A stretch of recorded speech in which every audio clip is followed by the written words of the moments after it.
This simple stickman is just starting his English journey. Let's help him understand the core rules. He usually feels calm when things follow simple patterns. But wait, something isn't making sense. When do we say don't versus doesn't? He got a big question.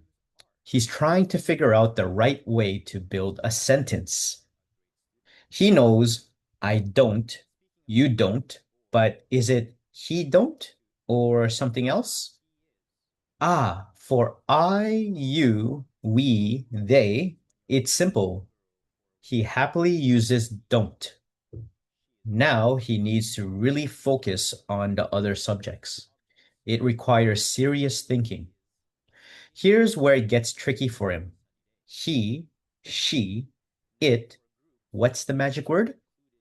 It doesn't. He finally gets it. She doesn't. It doesn't. Perfect. Feeling confident? He's ready to build even more complex sentences. Keep practicing and you'll feel this confident too.